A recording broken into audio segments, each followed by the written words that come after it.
Do you know where the SCP Foundation actually comes from? Or have you been fooled by a lie meant to throw off the curious? When it comes to the origins of the most secretive organization in human history, things get a little confusing. There's multiple accounts that all claim to be the true origin, but they can't all be correct. You might think that means one of them is true and the rest are all lies, but that's not how the Foundation operates. It turns out the origin of the SCP Foundation is something of a puzzle, and I'm going to walk you through it and show how the pieces fit together. By the end, you'll have the truth, or at least the closest thing to it the Foundation ever allows. Get ready, because things are only going to get stranger as we go. But don't worry, I'll be here to guide you through it all. Let's start with the origin that sounds the most innocent, the spiral path. While some of the potential beginnings are downright insane, others are suitably humble, and such was the case for the spiral path. The first discovered SCP, if the stories are to be believed. It's not a world-destroying force or a sadistic monster, just a spiraling path sealed within what is now considered Site Zero. On this wooded gravel path, if you make the journey clockwise, you won't notice anything out of the ordinary. But if you travel counterclockwise, the path will continually travel uphill, forever, completely defying the logic of spatial geometry. It doesn't seem all that special in the context of the kind of anomalies that the Foundation contains today, but really consider this in its context.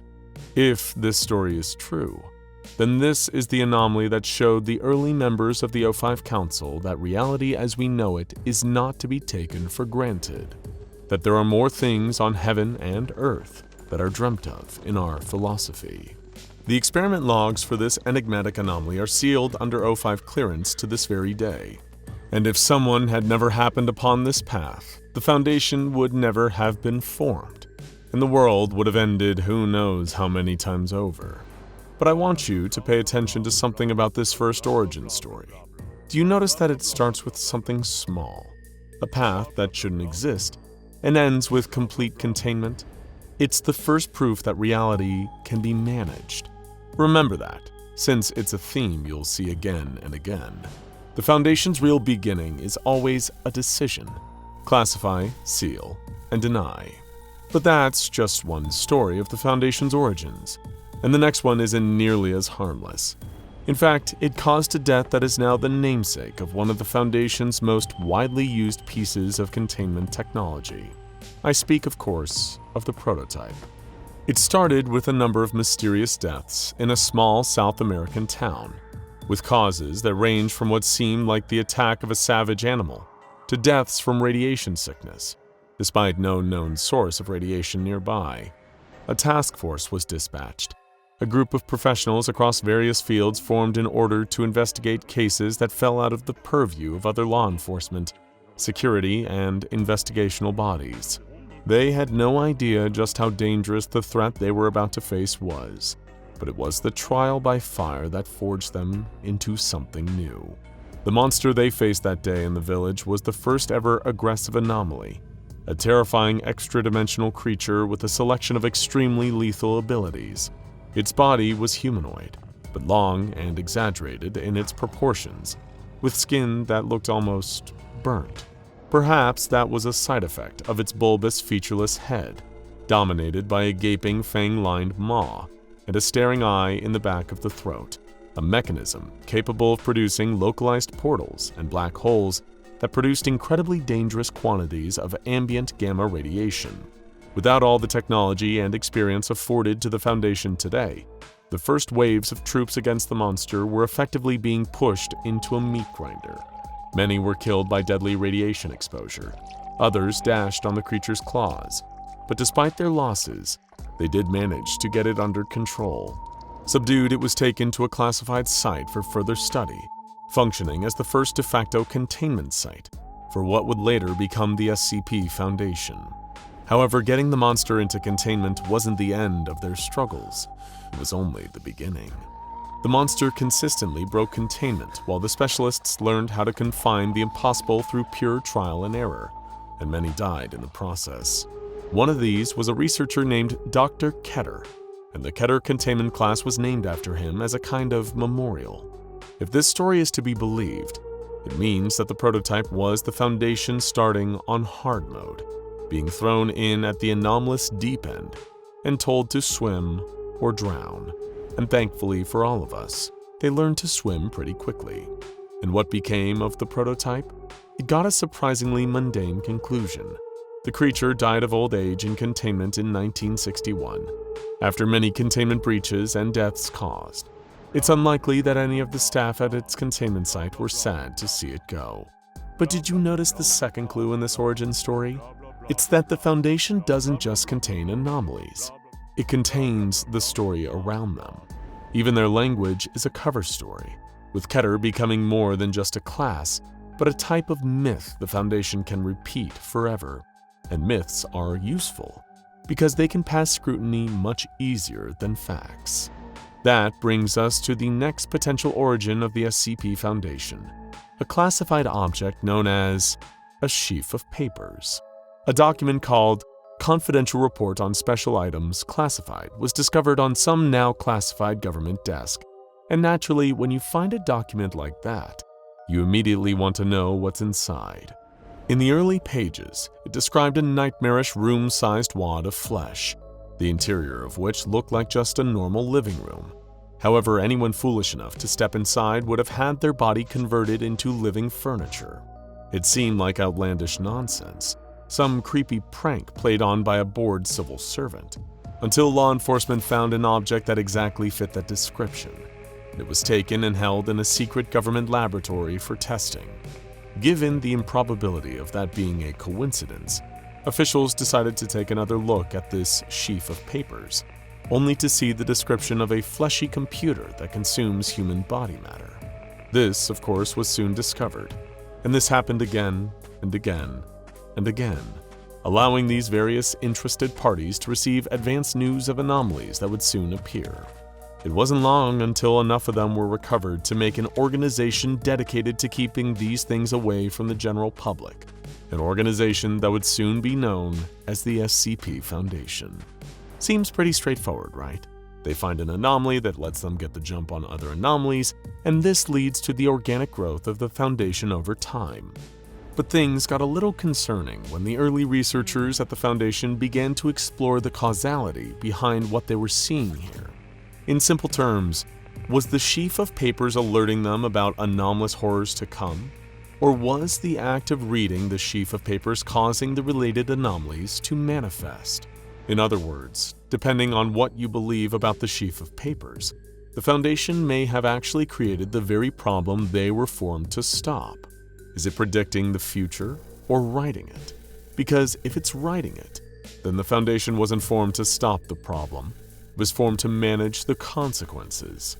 This is our third clue to the actual origin of the SCP Foundation, and it's also why, to this day, the sheaf of papers is one of the most controversial anomalies out there, with forces inside the Foundation in deep disagreement about whether it's a valuable tool for the work they do, or a terrible anomalous liability that puts innocent people in danger.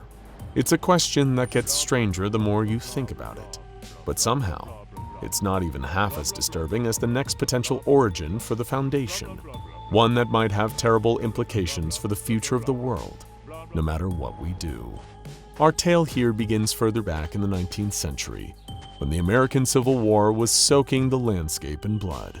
But in a divided time, only one person seemed to be looking out for everybody: industrialist and business magnate Joseph Anderson, who'd made his money through mysterious means.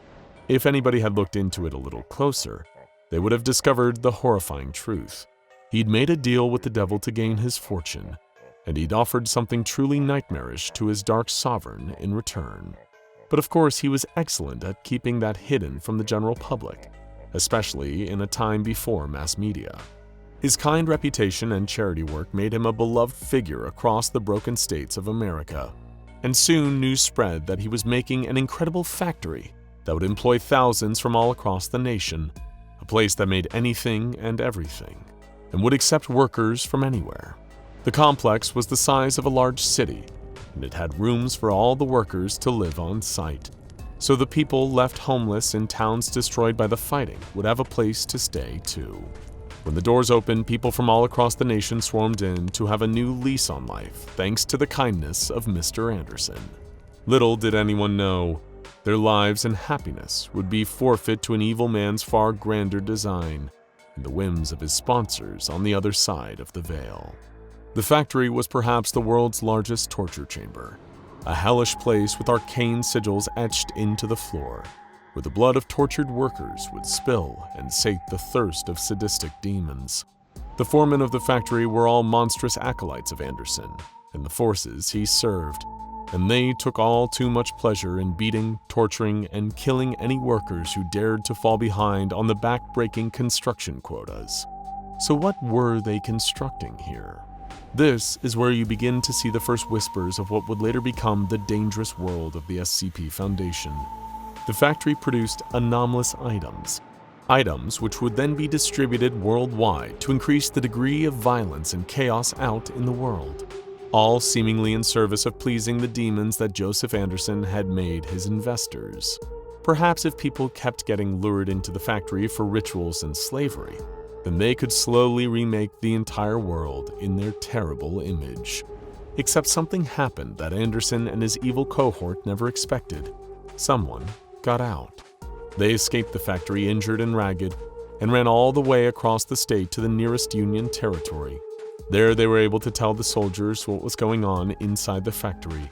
The pain, the murder, the demons, the dark magic. Something needed to be done about this. But what?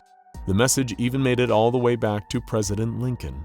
Thankfully, there was a team of people who were exactly what they needed for a situation like this. An elite unit of Union soldiers, trained specifically for dealing with strange and supernatural happenings behind Confederate territory lines. Lincoln and Grant gave this elite group a directive to go to the factory and shut it down at any cost, before it became powerful enough that doing so was impossible. So the elite contingent made their way across the treacherous battleground of the United States, battling the elements and Confederate soldiers alike, until they saw the black walls of the factory rising up on the horizon. They battled the foremen and guards, all of which had shockingly advanced weaponry produced by the very factory they worked for. But in the end, the superior tactics of the Union soldiers allowed them to rout the monstrous servants of Anderson and battle their way into the factory proper. When they saw the horrors that had unfolded inside, they flew into a rage, indiscriminately slaughtering anyone who'd helped prop up Anderson's terrible regime on the inside. The worst fate of all was saved for the architect of all this misery, Anderson himself. The leader of the elite unit had Anderson tortured to death, before throwing what was left of him into the demonic core of the factory. This experience had sobered everyone involved, seeing evil that made even the horrors of war pale in comparison. And they were all haunted by a question: what if worse things were out there? That was when the collection of Union soldiers, the leaders of which became the first members of the O5 Council, the SCP Foundation's legendary ruling body, decided that they needed to dedicate their lives to preparing in order to face this incoming threats. They utilized the technology created by the factory in order to better arm themselves against anomalous threats, and also converted the ruins of the factory into the first containment site. They soon after renamed themselves to the SCP Foundation and began carrying out their mission. But many of the dangerous anomalies first created by the factory are still out there, and the corrupted spirit of Joseph Anderson still exists within the factory itself, cavorting with the monstrous powers that first made him build the damn place. The day may come when the evil reawakens, and when it does, will the Foundation be the ones that need to pay their dues? This is our fourth clue. It's where the story stops sounding like records and starts sounding more like justification. Here we have all the elements of a great origin story: a grand founding war, a hidden enemy, and a heroic first council. But it all fits together a bit too perfectly, doesn't it? And that's our tell. When the origin flatters the Foundation, it's usually propaganda, internal or otherwise. Still, propaganda and truth aren't opposites. Sometimes propaganda is how truth gets packaged. But not all of the origin stories involve an existential threat to humanity. At least sometimes there seems to be some immensely powerful figures that are actually sympathetic to the Foundation's cause. One of these is the Gate Guardian, a gigantic winged humanoid floating in the Middle East, believed to be guarding the very entrance to the afterlife. This is one of the most powerful entities that the Foundation has ever encountered, and anything that gets too close to the thing will be cleaved with its flaming sword that's hotter than the sun and faster than the speed of light, completely annihilating them at the atomic level. But most will never get a chance to get that close, thanks to the being's incredibly powerful psychic abilities. If you're getting too close, it will project a word into your head, most often, forget. This causes the person affected to forget why they were there and simply wander off in the opposite direction. An exception to this was a classified individual who would later go on to found the SCP Foundation. When, by pure happenstance while lost in the desert, the founder came across the Gate Guardian, it projected the word prepare into his mind. Somehow he knew exactly what that meant, and dedicated his life to founding an organization that would protect humanity from the paranormal and supernatural, all because the Gate Guardian knows something is coming, and what that something is, well, we can only hope that we don't live to find out. But did you notice what happened here with this story? The source of the Foundation keeps shifting as we go from anomaly to artifact to person to prophecy. It's probably clear to you now that the Foundation is presenting these widely different origins as a strategy, a defense against the truth. They're giving you a million different threads, so that you can't pull on a single one hard enough to unravel it. And then, things get even weirder.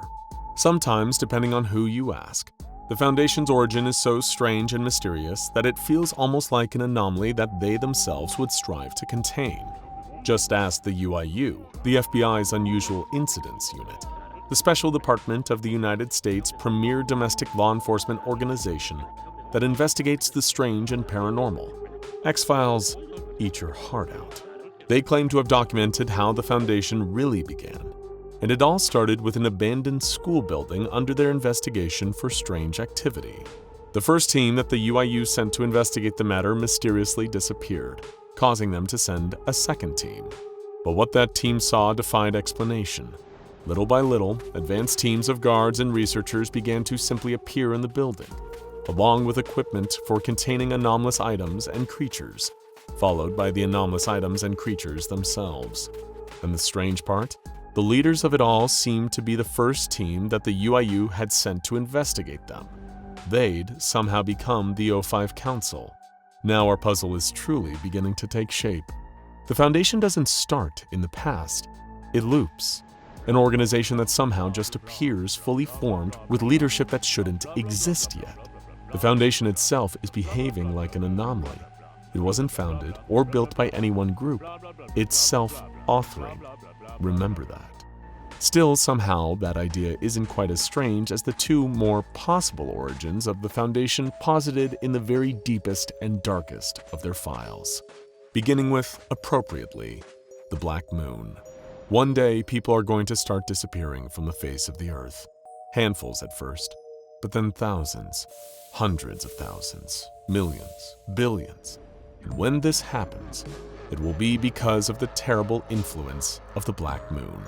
A cosmic entity that has existed before time, an embodiment of the very force of entropy, of the inevitability of oblivion at the end of all things.